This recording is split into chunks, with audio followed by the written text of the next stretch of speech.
si chiama Pietro Micca e con noi ai microfoni abbiamo Carlo Comoli. Buon pomeriggio. Buongiorno a tutti. Carlo è uno dei fondatori e degli animatori di un'associazione culturale che si chiama Gioventù Piemontesa, che promuove, tutela innanzitutto la lingua piemontese, ma tutto quello che è cultura materiale e non del Piemonte. Bene, direi che anche una testimonianza come la Cittadella di Torino è patrimonio culturale di tutti. Ci riassumi che cosa è successo in questi mesi? Se i francesi avessero vinto quell'assedio, forse la storia d'Italia sarebbe cambiata. Certamente, se Pietro Micca non si fosse sacrificato, se l'assedio fosse stato perso, la storia sarebbe stata completamente diversa, ovviamente.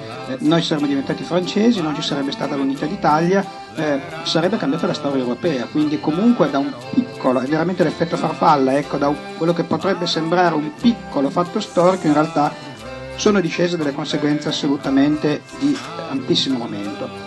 Cosa succede? Succede che in piena area archeologica, in pieno centro, il comune di Torino qualche anno fa decide di realizzare un parcheggio interrato di 4-5 piani, che ovviamente andava e tutti lo sapevano a Torino, lo sapevano anche i paracarri, che lì c'erano le gallerie di Pietro Micca. Un parcheggio di questo genere è un'opera estremamente invasiva, perché andava a impattare su quella che è la parte sotterranea della cittadella di Torino. Ora cosa succede? Che in qualsiasi paese al mondo si sarebbe non soltanto mantenuta la parte sotterranea della cittadella, ma la si sarebbe valorizzata il più possibile.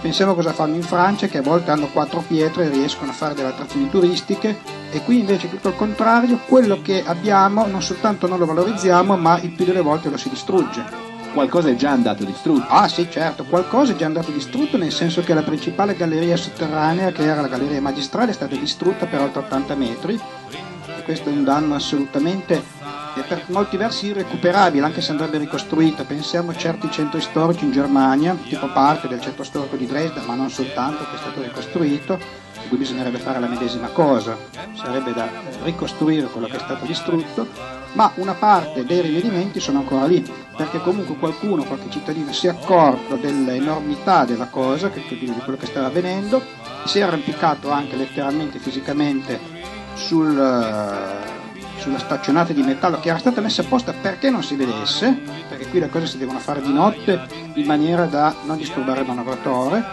È arrivato il direttore generale del Ministero dei Beni Culturali da Roma e che ha bloccato i cantieri. E quindi questo vuol dire 2 cose. Primo, che non eravamo completamente stupidi noi, a differenza di quanto pensa il comune e l'amministrazione. Secondo, che una cosa di questo genere è qualcosa che veramente grida vendetta e dobbiamo assolutamente fermarla. I lavori sono stati sospesi, buona notizia. Cattiva notizia che il comune teniamo conto che il cantiere ha usufruito già di 4 milioni di finanziamenti pubblici, 4 milioni di euro, quindi non è... Sono arrivati dalla regione, mi pare. Sono arrivati dalla regione sulla legge Tognoli, quindi quando l'assessore dice non ci sono i soldi, non è vero che non ci sono i soldi, non ci sono i soldi per certe cose. Se quei 4 milioni di euro fossero stati spesi per la realizzazione del parco archeologico come noi proponiamo, avremmo un parcheggio in divenire, secondo noi inutile, in meno, e un museo in più unico in Europa. Quindi non è vero che non ci sono i soldi, sono già stati stanziati 4 milioni di soldi pubblici. Poi è una questione di volontà politica di come si spendono questi soldi. Secondo me questi soldi vengono spesi male, ed è per questo anche che si è costituito il comitato Pietro Micca, per salvaguardare quello che è un patrimonio di tutti, è un patrimonio delle generazioni future, ed è un qualcosa di intangibile, cioè qualcosa che non deve venire toccato, ed è qualcosa che abbiamo solamente noi, non ce l'hanno a Milano, non ce l'hanno a Shanghai, non ce l'hanno a Melbourne, non ce l'hanno da nessun'altra parte. Il fatto di portarle via prima di tutto denota un'enorme ignoranza e superficialità, e poi anche una mancanza di lungimiranza, perché comunque se venisse opportunamente valorizzato sarebbe un volano che genererebbe ricchezza.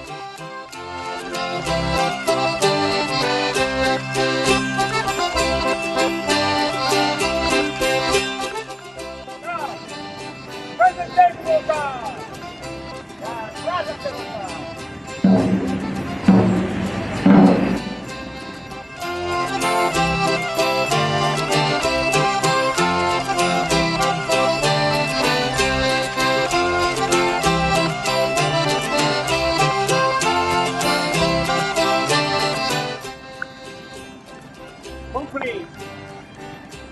Le régiment, il est prêt selon le dit.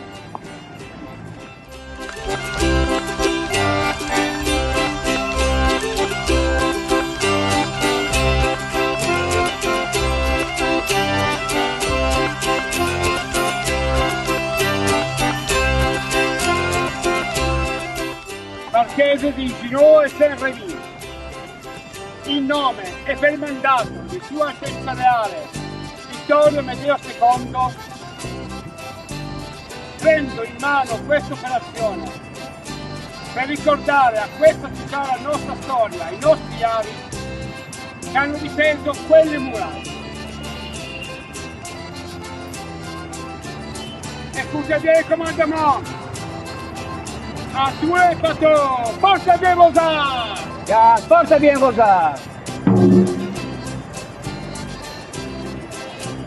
Garde, vos armes sous les bras. Garde, vos armes sous les bras. Garde, vos armes sous l'épaule. Garde, vos armes sous l'épaule.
Doma Piemontese, tutte con noi altri ne avete quanto guardi Doma.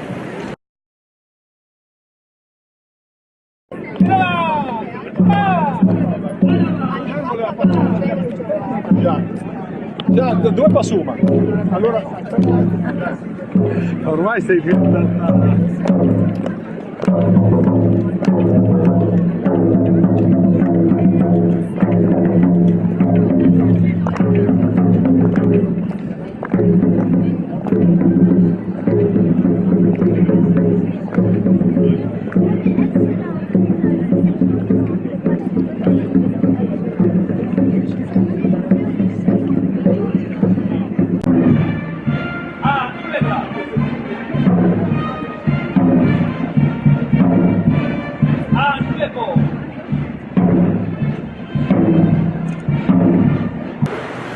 Ducato per Savoia!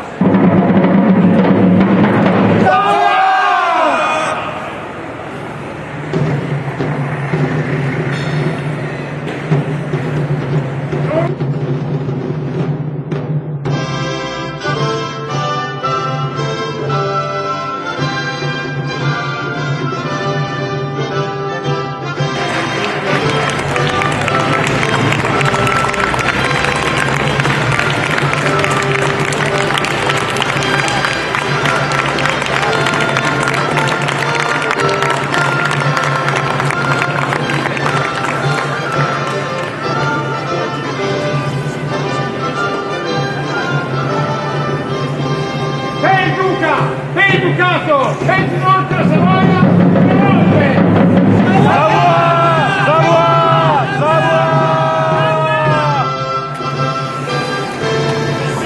Assassino piccolino!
Guardi come...